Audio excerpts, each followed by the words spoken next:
All right, so I'm up and running again. I had a little battery pack trouble. Dropped my other battery pack on the ground, broke it, so I had to get a new one. Got an anchor, of course. We're going to talk Vikings here because NFL, the cuts were in just yesterday. Waiver claims, practice squad signings. So the Vikings have a few moves that make sense and others that just leaves their kind of head scratching. So as you know, we pretty much got rid of our entire third round from last year from that draft class. I think we kept one guy. Everyone else got cut. But then a number of them got sent to the practice squad. So like Jamarius Robinson got sent to the practice squad. Perry Nickerson, in terms of the cuts, got sent to the practice squad. Nick Muse got sent to the practice squad, type of thing. We got rid of both backup quarterbacks, Kellen Mond and Sean Mannion. Right, and that was no surprise because we saw that coming the second the Vikings signed Nick Mullins from, I believe, the Raiders. You said, well, that's kind of handwriting on the wall, isn't it? Bad news for the other two guys. So they've been cut. However, Kellen Mond was claimed by the Cleveland Browns, so maybe he's a reclamation project. Oh, and there's a few trades going on, too. We signed Jesse Davis, thinking he's going to be like the starting guard, maybe even center. Instead, we trade him to Pittsburgh for a lineman, and I think we gave him some draft picks. In terms of trades, we went for Jalen Reagor, who's the first-round pick for the Eagles last year. The Eagles had a chance to get Justin Jefferson. They did not. They got Jalen Reagor, who has done nothing but struggle. You make the best decision you can, and hindsight's always 20/20, right? It's kind of like with stocks. Hindsight is always 20/20. So the Vikings just gave up a couple of draft picks, lower round ones, and got them. And maybe, who knows? A lot of times we all know it's chemistry, right? We all know it might be the system or the coaching staff or other players, whatever the role he's in. So, so that we'll see. But we got to talk about Armand Watts for a second. I think he was claimed by the Bears, I think. Who was he claimed by? He's claimed by somebody. I'll find out. He was supposed to be projected starter, had a really good spring.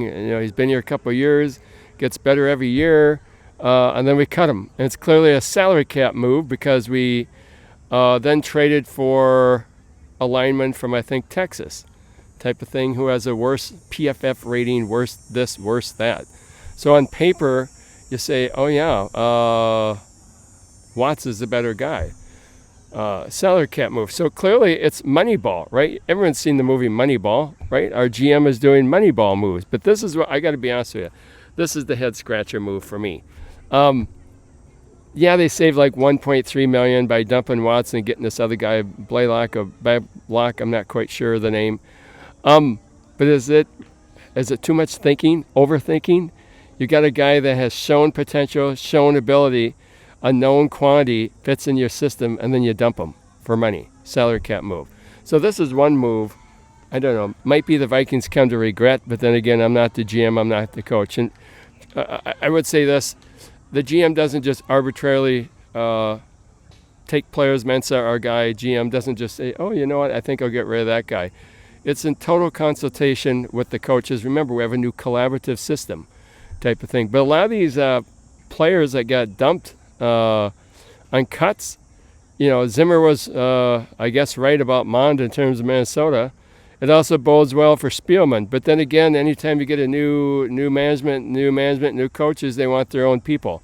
So they probably said, well, we want to bring in our own people and clear out some of the old. That's just how it works. Doesn't matter. It's corporate America, school districts, business, sports, you name it. That's just what people do.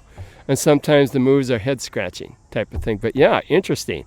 We dumped most of our third-rounders. We put a few of them back on the practice squad. I'm surprised we cut Albert Wilson. Myron Mitchell we've cut. And all spring we've been saying, he's been having a really good spring, but I don't see him on the practice squad yet type of thing. I don't know how long they can put him on practice squads. But yeah, like Chaz Surratt, yeah, linebackers. Yeah. So we interesting trade with Jesse Davis to Pittsburgh with Armand, well, not trade, but Jesse Davis, Armand Watts letting go and then signing another guy. A lot of cuts. I mean, it's a long cuts, and some of them are like Zach Davison. They kept saying he's fast, he's big, he's strong. Cut. 6'7", gone. Good spring training, gone. Doesn't matter, gone. So that's just the way of the world. So the Vikings didn't qualify to sign anybody off of waivers. Now, one thing that's interesting, Tyler Johnson of the Bucks got cut. That's got to be a numbers game, right? I mean, he's a good receiver. If nothing else, a good third receiver. But they have so many good receivers down there, and they just signed Julio Jones, who's having a good spring. So they probably said, you know what, there's no room for him. We'll let him go. Well, Houston snapped him up. Good move by Houston, if you ask me. And there was rumors that the Vikings were going to try to get him, but they didn't. Oh, and speaking of which, I have a hard time saying his name, but Ismar Marsat. He's supposed to be a speed demon. He's made some big plays, punt returns. Cut. So I don't understand everything that goes on, but the coaches are right there. The GM is right there. I'm going to trust they know what they're doing. So maybe they got some more moves up their sleeve, kind of thing. So I guess time will tell, but I just find more so than other years, the cuts, the practice squad signings, the trades, all that stuff this year has been immensely interesting. Over and out.